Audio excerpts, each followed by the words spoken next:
আমাদের ভালো লাগাতে সকলকে অনেক অনেক অনেক স্বাগত জানিয়ে আমার আজকের গল্প আরম্ভ করছি। আজকের গল্প প্রথম প্রেম। গল্পটি তাহলে শুরু করি। কে কে দাসপাড়ার দিকে থাকিস? প্রশ্নটা শুনেই লাফিয়ে উঠল মিলি। হাতে থাকা পেনটা তুলে বলল, দিদি আমি থাকি দাসপাড়ায়। চশমার ফাঁক দিয়ে শকুন্তলা দিদিমণি একবার মিলিকে দেখলেন। দূর থেকেই বুঝতে পেরেছিলেন ওর মনের উৎসাহটা। আর কে কে থাকিস?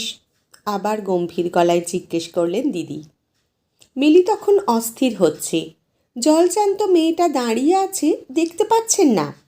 এমনি ওনার নাম দিয়েছে ওরা খিটখিটে। প্রত্যেক দিদিমণির নাম দেওয়াটা যেন বেশ চলছে মার্কেটে। শকুন্তলাদি খিটখিটে, ইতিহাসে সুজাতাদি মমতাজ। উনি এত সেজে আসতেন আর মুখটা এত খুশি থাকতো, মনে হতো বর খুব ভালোবাসে। তাই বরকে আকবরের সাথে মিলিয়ে অমনধারা নাম ছিল সুজাতাদির। ক্লাস 9 মিলিদের। এই সময় এরকম প্রেম, বরের ভালোবাসা, ফুলশয্যার রাত, এইগুলো যেন হট টপিক। হ্যাঁ রে, আর কেউ থাকিস না ওদিকে? আচ্ছা মিলি, একবার বি সেকশন আর ডি সেকশনটা ঘুরে আয়, কেউ ওদিকে থাকে কি না। এই দিক থেকে রেশমি আছে, ওখান থেকে কারোকে পেলে ডেকে নিয়ে আয়। নির্দেশটুকু দিয়েই শকুন্তলাদি অন্য কাজে লেগে গেলেন। আর মিলিও দৌড়ালো। ওর বুকে তখন লাবডুব লাবডুব আওয়াজ।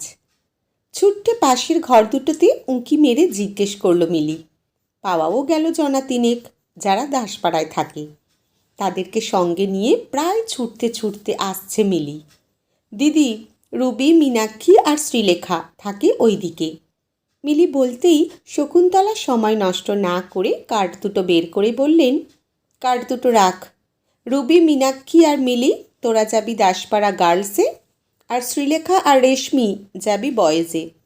ছুটির আগের পিরিয়ডে বেরিয়ে যাবি, গিয়ে ওদের হেডের সাথে দেখা করে বলবি আমাদের স্কুলে সরস্বতী পুজোর দিন যাবেন। দিদির এইহীন সিদ্ধান্তে খুব চটেছে মিলি। এ আবার কেমন বিচার?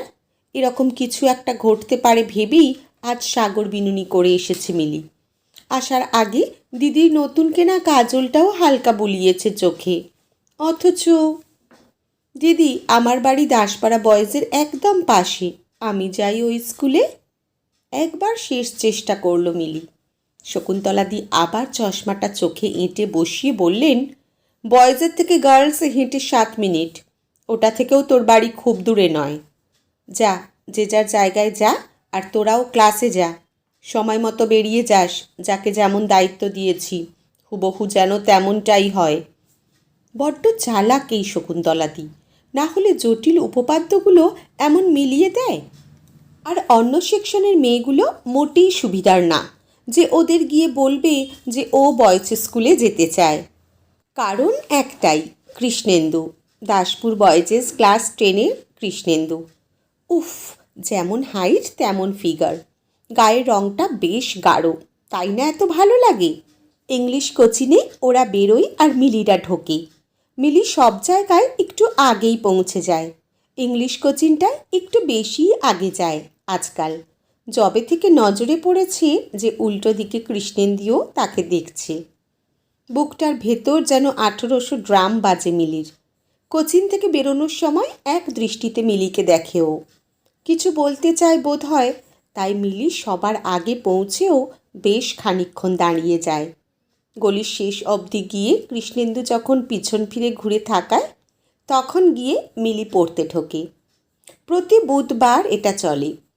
ইস, ও যদি ওদের স্কুলে মিলিকে দেখতো, হয়তো আজই কিছু বলতো, হয়তো বলতো সরস্বতী পুজোর দিন দেখা করো।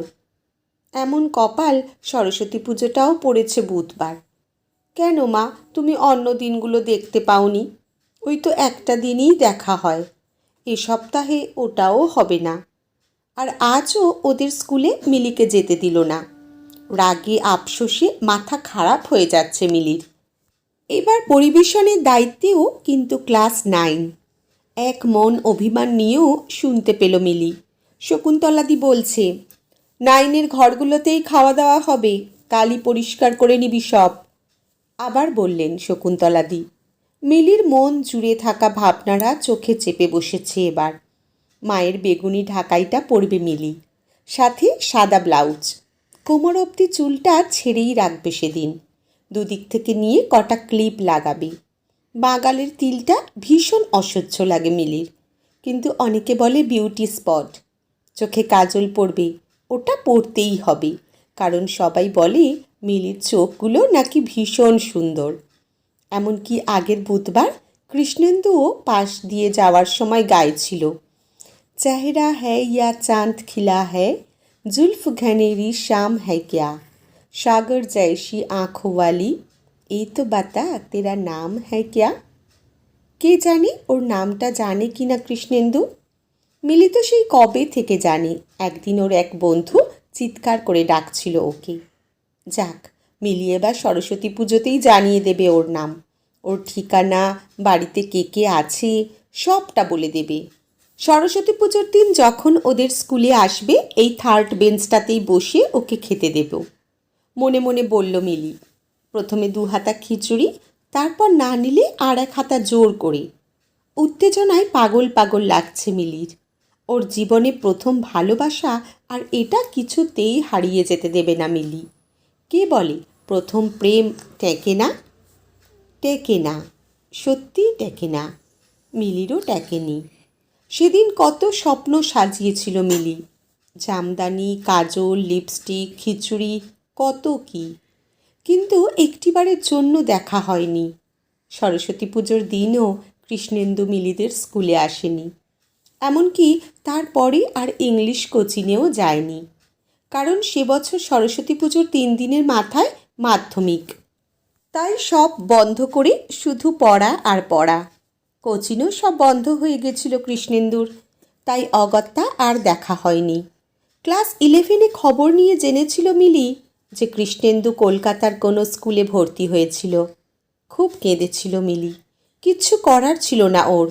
তিলে তিলে ঝরে পড়তে দেখেছিল মিলি ওর প্রথম প্রেমকে। মাসিমা, আপনার চা। দোকানদারের কথায় ভাবনা থেকে বাস্তবের মাটিতে মুখ থুবড়ে পড়লেন মিলি। হাত বাড়িয়ে চায়ের কাপটা নিলেন। নেওয়ার সময় দেখলেন উল্টো দিকের ভদ্রলোক মিলিকে দেখছেন। গায়ের রং চাপা, লম্বাটে মুখ, মাথায় টাক। চাউনিতে কেমন বুক থেকে খানিকটা জল চলকে গেল যেন মিলির। কতগুলো বছর হলো কৃষ্ণেন্দু নামটা আর কোথাও নেই, কিন্তু আজও সব জায়গায় যেন ওকেই খুঁজে পায় মিলি। যেমন সামনের বয়স্ক ভদ্রলোকও যেন ওর অবয়বেই তৈরি, চাউনিটুকু সেরকমই। স্বামী, ছেলে, বউ, নাতি 7 বছরের, আর সেই নাতির সূত্র ধরেই আজ এই জোসেফ মেমোরিয়ালের সামনে এসে চায়ের দোকানে বসে থাকা। ছোট্ট নাতিটা মিলির এখন স্কুলে গেছে। সরস্বতী পুজো হচ্ছে স্কুলে, দেখবে, খাবে। মিলিকে বলেছিল ঢুকতে, কিন্তু ইচ্ছে হয়নি, তাই এই চায়ের দোকানে এসে বসেছেন মিলি। চা, সামনে স্কুল, সারি সারি ছাত্রছাত্রী, সাথে সরস্বতী পূজা, সব মিলিয়ে বোধ হয় মিলিকে টেনে নিয়ে গিয়েছিল প্রায় 44টা বছর পিছনে। কিছু বছর আগেও মিলির এত কিছু মনে হতো না। ব্যাংকে চাকরি, ছেলে মানুষ করা, সংসার, সব মিলিয়ে কৃষ্ণেন্দু যেন চাপা পড়ে থাকতো। এখন অনেকটা চাপ কম সংসারে, চাকরির জায়গাও অবসরের মাত্র 1টা বছরই আছে, আর তাই সেখানেও কেমন শীতল লাগে সব। আর চারিদিকে যখন শান্ত পরিবেশ, ঠিক তখনই কৃষ্ণেন্দু এসে আবার ভিড় করছে। যদিও আজকাল আর কিছু এসে যায় না, কৃষ্ণেন্দু থাকুক বা না থাকুক, জীবনের ঘড়ির কাঁটা প্রায় শেষের দিকে দাঁড়িয়ে। এখন যখন তখন ডাকের অপেক্ষা।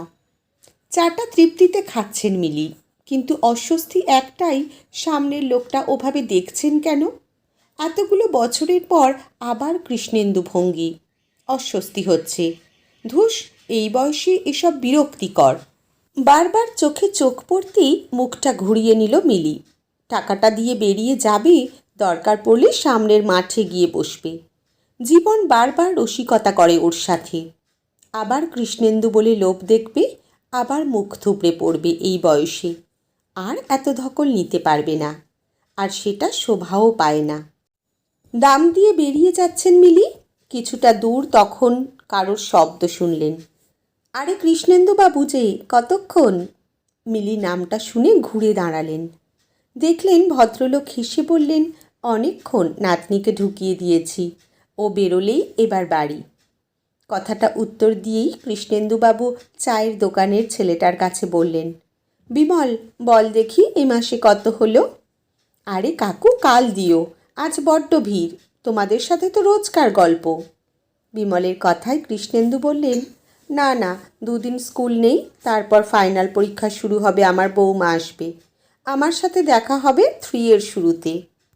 কৃষ্ণেন্দুর কথাগুলো কান অবধি পৌঁছেছে মিলির।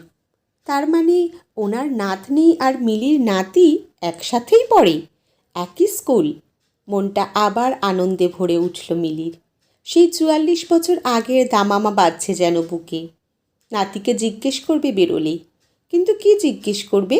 তোর ক্লাসে কোনো মেয়ের দাদুর নাম কৃষ্ণেন্দু? ভেবেই হাসি পেয়ে গেল মিলির। যাক, আবার সূত্র পেল ও প্রথম প্রেমকে আরেকবার ধরার। সেই ছোট্টবেলার অনুভূতি হচ্ছে, চোখে স্বপ্ন সাজছে সেই আগের মতো, কিন্তু সেগুলো অন্য রকম। তাতে রয়েছে অনেক প্রশ্ন। কেমন আছো? টেনে সরস্বতী পুজোয় এসেছিলে নেমন্তন্ন খেতে নর্দার্ন গার্লসে? রাজেশ তার কোচিং যে শেষ হয়ে গেছিল, বলতে পারতে। টেনের পর কোথায় হারিয়ে গেলে? মনে পড়েনি বলো একবারও আমাকে? আর এখন কি আর হবে?